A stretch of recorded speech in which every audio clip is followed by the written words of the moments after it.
18ங்கற ஒண்ணு பொதுவா வச்சிட்டு அது ரெண்டு விஷயங்கள் நான் இதுல வந்துறேன். பெற்றோர்களும் கல்லூரி நிர்வாகமும் நம்முடைய உளவியல் மருத்துவரும் அதான் சொன்னாங்க, சுந்தரவழி மற்றவர்களும் கூட அதை நோக்கி தான் நகர்றாங்க. அவர்களிடம் தீபா சொல்றாங்க, அவங்கள கூப்பிட்டு நீங்க முதல்ல கருத்து கேட்டுருக்கீங்களா, அவங்க கிட்ட பேசியிருக்கிறீங்களா? நம்ம கல்லூரி இந்த மாதிரியான பாரம்பரிய பெருமைகளை கொண்ட கல்லூரி, நம்ம இந்த மாதிரி இருந்திருக்கிறோம், இவ்வளவு ஸ்கோர் பண்ணியிருக்கிறோம், இவ்வளவு ரேங்க்ல இருக்கிறோம், நாம வந்து சில ரெஸ்ட்ரிக்ஷன்ஸ் இருக்குது நம்ம கல்லூரியில், அதற்கான காரணிகள் இதை, அதை பத்தி நீங்க என்ன நினைக்கிறீங்க? ஒரு ஆரோக்கியமான ஒரு விவாதத்தை நடத்தி மாணவருடைய கருத்தை கேட்டுக்கிறோமா, அவன்கிட்ட மனம் விட்டு பேசியிருக்கிறோமா அப்படிங்கிற ஒரு கேள்வி வைக்கிறாங்க. இந்த புரிதலை அவர்களுக்கு ஏற்படுத்தி இந்த ஆடை கட்டுப்பாட்டிற்கான காரணம் இதாமான்னு பெற்றோர்கள் பேசணும். இந்த ஆடை கட்டுப்பாட்டிற்கு அல்லது உணவு கட்டுப்பாட்டிற்கு அல்லது நீங்க அங்கே அலைபேசி பயன்படுத்தக்கூடாதுங்கிற கட்டுப்பாட்டிற்கு காரணி இதுதாமா அப்படிங்கிறத அவங்களுக்கு ஆசிரியர்கள் புரிய வைக்கணும், தோழமையோடு இருக்கணும். இது எல்லாமே இல்லாம ஒரு காவல்துறையை போல அவர்களை ஒரு குற்றவாளிகளை போல நடத்தி விடுகிறார்கள். அதுதான் பிரச்சனைங்கிறாங்க. குற்றவாளிகளை போல நடத்துறதா பார்க்கப்படுது பல நேரங்கள்ல. கட்டுப்பாடுன்றது ஒவ்வொரு மனுஷனுக்குமே அவங்களுடைய வாழ்க்கையில காலேஜ்ல எங்க சார் ஸ்டூடண்ட்ஸ் கேட்டாங்க. நான் முடிச்சுக்கிறேன், அதுக்கு அப்புறம் நீங்க பேசுங்க. இவ்வளவு நேரம் நான் பேசுனீங்க, கட்டுப்பாடுங்கிறது அவங்கவுங்க மனதார ஏற்கப்பட வேண்டிய ஒண்ணு. யாரும் போய் யாரோட கட்டுப்பாடுலையும் திணிக்க முடியாது. திணிச்சனா இந்த 130 கோடி ஜனத்துல நடக்கிறத பாருங்க. ஒரே வன்முறையும் வெறியாட்டும் கொலையும் இதுதான் நடக்கும். அவங்களுக்கு புரிய வைக்கணும். அதுக்கு முயற்சிகளை செய்யறாங்களான்னு கேட்கிறேன். பெற்றோர்களோ பெரும்பாலான காலேஜ்ல அதுக்கெல்லாம் ஒரு ஃபாரம் இருக்கு. ஏதோ ஒரு ஒவ்வொரு வகுப்புலையும் ஏதோ ஒரு ஃபாரம் இருக்கு, அது ரெப்ரசன்ட் பண்ணலாம். சரி, சரியான வழியில அதை எடுத்துட்டு போகணும். அதை விட்டுட்டு அங்க போராட்டம் இது போராட்டம் அது போயிட்டு இருக்கிறது வந்து not good for larger goods. Okay, Thiru Rajesh அவங்க ஒரு விஷயத்தை கோட் பண்றாங்க. அது ரொம்ப மேலோட்டமாக பார்த்துட்டு போயிட முடியாது, ஆழமான விஷயமாகவே சிந்திக்க வேண்டியிருக்கிறது. நீங்க பாருங்க, இன்னைக்கு அரசு தனியார் ரெண்டுமே கல்வி நிறுவனங்களை நடத்தக்கூடிய நிலையில் அரசு கல்லூரிகளில் எந்த கட்டுப்பாடும் இல்லை. அதனால பாருங்க, அடிச்சுட்டு இது பண்றானுங்க, சண்டை போட்டுக்கிறானுங்க, ரிசல்ட் இல்லை, நாங்கள் தனியார் கல்லூரி ரொம்ப ஸ்ட்ரிக்டாக இருக்கிறோம், இந்த மாதிரியான விதிமுறைகள்லாம் வச்சிருக்கிறோம்னு சொல்வதன் மூலமாக தங்களுடைய வணிகத்தை நடத்தி கொள்ளத்தான் அது உதவியாக இருக்குது அப்படிங்கிறது சுந்தரவள்ளியுடைய பார்வை. நீங்கள் கல்லூரிகள் இந்த கண்ணோட்டத்தோடு மட்டுமே தான் இது போன்ற திட்டங்களை இது போன்ற நிர்பந்தங்களை திணிப்பதாக சொல்லக்கூடிய குற்றச்சாட்டை நீங்கள் எப்படி பார்க்குறீங்க? இல்லை, அவங்க madam Sundaravalli, madam Deepa, madam Keerthana எல்லாருக்குமே நாங்கள் எங்கள் வீட்டு பசங்க எல்லாம் எல்லா பெண் பிள்ளைகளும் ஆண் பிள்ளைகளும் நாங்கள் எப்படி வேணா ட்ரெஸ் பண்ணுவோம், நாங்கள் எப்படி வேணா இருப்போம், சுதந்திரமா இருப்போம், சுதந்திரமா இருங்க, சுதந்திரமா இருப்போம். இருங்க, நான் சொல்லல, ஏங்க இல்லங்க, நான் பேச ஆரம்பிச்சா ரெண்டு பேரும் அப்படி இல்லங்க, அவங்க சொல்லாத விஷயத்தை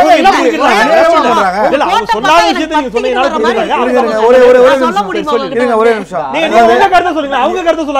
இவங்க எல்லாரும் இந்த மாதிரி தான் வாழணும், இந்த மாதிரி தான் இருப்பேன்னு சொல்லும் போது தனியார் கல்லூரிகளை குற்றப்படுத்துறாங்க, தனியார் பள்ளிகளை குற்றப்படுறாங்க. ஏன் தனியார் கல்லூரியில் சேர்க்கணும்னு போய் கேபிடேஷன் ஃபீ கொடுத்து அங்கே சேர்றீங்க? அவ எல்லாரும் மூடிட்டு போயிடுவானே. இவ்வளோ காலேஜஸும், இவ்வளோ medical colleges, engineering colleges, arts colleges, வருஷம் 10 காலேஜ், 20 காலேஜ், 30 காலேஜ் வந்துகிட்டே இருக்குது. மொத்தம் 3000 மெடிக்கல் காலேஜ் இருக்குது இந்தியாவில், 8000 இன்ஜினியரிங் காலேஜஸ் இருக்குது. இவ்வளோ காலேஜஸும் செயல்பட்டுக்கிட்டு இருக்குது. அவங்க இவ்வளோ ரூல்ஸ் அண்ட் ரெகுலேஷன்ஸ் அவங்களோட ப்ராஸ்பெக்ட்ஸில் போடுறாங்க. போட்டு இந்த இதே பேரண்ட்ஸ் தான் போயிட்டு ஃபீஸ் டிடியா எடுத்து கொடுத்து என் பிள்ளையே மகனை சேர்க்கிறாங்க. அப்படி இருந்தால், அப்படி இவங்களுக்கு கஷ்டமாக இருந்தால் எல்லாரும் கடையை மூடிட்டு போயிடுவாங்களே. இவ்வளோ காலேஜஸ் வந்துகிட்டே இருக்குது என்றால் அவங்க பிள்ளைகளுக்கு ஒழுக்கமாக அவர்கள் படித்து வெற்றிகரமாக நல்ல ஒரு சாதனையாளராக வர வேண்டும் எந்த ஒரு தாய் தகப்பனும் நினைப்பான். நான் சொல்வது எல்லாம் என்னவென்றால், இந்த மாதிரி விஷயங்களை இம்போஸ் பண்றாங்கன்னு சொல்வது யார் என்றால் சிலர். majority of the parents, majority of the society wants the society and the state, the government to do good to the people. They accept these rules. இல்ல Okay. majority பாருங்க, only the fringe, only the minority is creating problem. majority எல்லாரும் ஹாப்பியா இருக்காங்க. இத்தனை college எல்லா ஃபீல்ட்லயும் fringes தான் பிரச்சனை. எல்லா இடத்துலயும் fringes பிரச்சனைக்குரியவர்களாவே காட்டுவீங்க. இல்ல, மைனாரிட்டி என்றால் நான் ரிலிஜியன் சொல்ல, மைனாரிட்டி மக்கள் ரிலிஜியன் கிடையாது. அரசியல் பேச வேண்டாம், நான் ஒழுக்கத்தை பற்றி பேசுகிறேன். ஒழுக்கமாக இருப்பது, ஒழுக்கமாக இருப்பது சொல்றது தவறு கிடையாது. யார் சொல்றது கேட்டா இந்த ப்ராஸ்பெக்ட்ஸ் பத்தி பேசுறதுக்கு ஆள் இல்லங்க. உரிமை இருக்கா? காலேஜஸ் நடக்குதுன்னா ஏன் நடக்குது? ஒழுக்கமாக அவங்க செயல்படுறாங்க. ஒழுங்கா சொல்லி தராங்க. ராஜேஷ் ஒரு நிமிஷம், நான் வரேன். தீபாவும் ராஜேஷ் சொசைட்டி கிடையாது. they are only part of the society. they are also part of the society. Rajesh, they are also part of the society.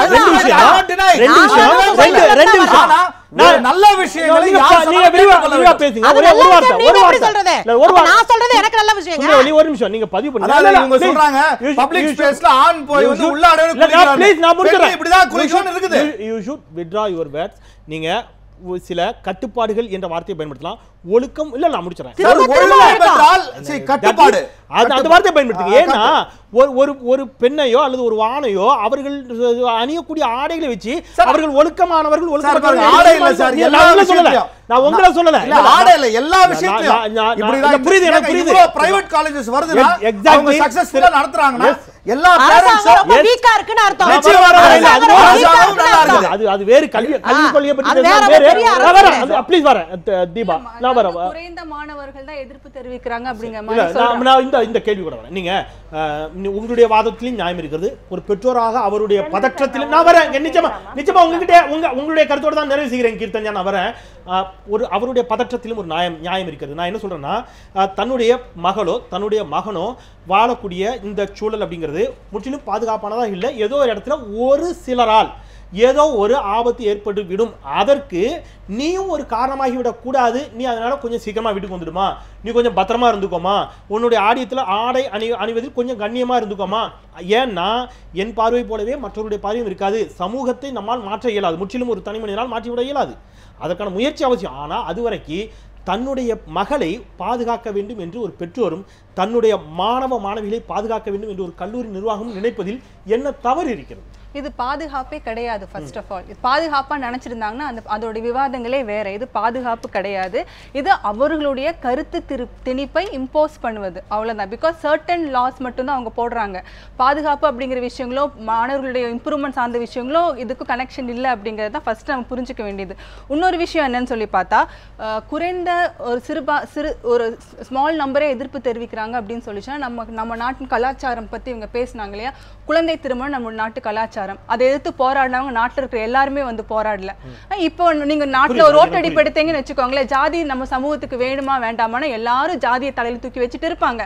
ஆனால் ஜாதி ஒரு பிற்போக்கான கருத்துங்கிறது மக்கள் ஒத்துக்க மாட்டாங்க. ஆனா ஒரு சிலர் மட்டும்தான் நவீன இது மாதிரி நிறைய விஷயங்கள் இருக்கு. அதே மாதிரி விதவை மைனாரிட்டிஸ் தான் அந்த நாட்டோட சுதந்திரத்தை வாங்கி கொடுத்தாங்க. விட்டுருங்க, 50 வருஷம் பெண் கல்விக்கு வந்து மைனாரிட்டி தான் போராடினாங்க. இப்ப எல்லாம் இவங்க பொண்ணு வந்து படிக்கிறாங்கிற காரணம் ஏதோ ஒரு மைனாரிட்டி போராடினாங்க. சோ அதனால இவருடைய வாதம் வந்து ஃப்ரிஞ்ச் எலிமெண்ட் சொல்றதெல்லாம் வந்து வார்த்தை ஜாலங்கள் நிறைய பேசலாம். சோ அது ஒரு விஷயம். இன்னொரு விஷயம், கடைசியா ஒரு விஷயம் மட்டும் முடிச்சுக்கிறேன். ஆண் பெண் பேசக்கூடாது, உடை கட்டுப்பாடு, அந்த மாதிரி விஷயங்கள்லாம் சொல்லும்போது வை கோஎஜுகேஷன் நடத்துறீங்க? உங்களையே நீங்க முரண்பட்டுக்கிறீங்க.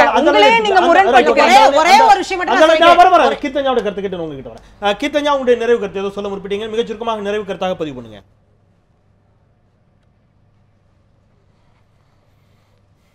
சரி, முதல்ல வந்து ராஜசேகர் சார் சொன்னாரு, இவ்வளோ ஒரு ஆவேசத்தோட நம்ம டிவியில பேசுறோம். இதுவா நம்ம வந்து மாணவர்களுக்கு எடுத்து கூறுற ஒரு கருத்து. அதாவது நீ உடை வந்து நீ சிக்கனமா பண்ணணும், ஆனா உன் கருத்துக்களை அடுத்தவங்க ஏத்துக்கல அப்படின்னு சொல்லிட்டு சொன்னா நீ எந்த அளவுக்கு வேணாலும் கூக்குரலிட்டு உன்னோட கருத்துக்களை திணிக்க முடியும் அப்படின்றது வந்து இது எந்த விதத்துல ரைட்ன்றது எனக்கு புரியல. அந்த கல்லூரிகளை பத்தி பேசுறப்போ ஒரு இன்ஸ்டிடியூஷனும் இது எங்களோட இன்ஸ்டிடியூஷனுக்கு இதுதான் பெஸ்ட் அப்படின்னு சொல்லிட்டு இது பண்ணிட்டு நெறிமுறைகள் வகுக்கிறதுல தப்பு கிடையாது.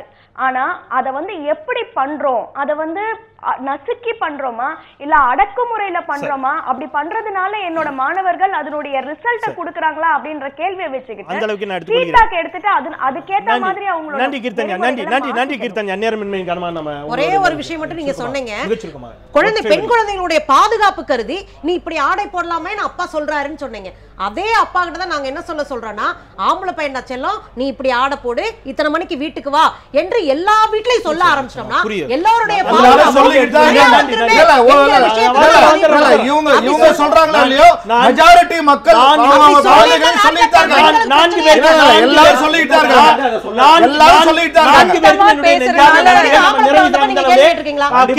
அப்படி கேட்கிற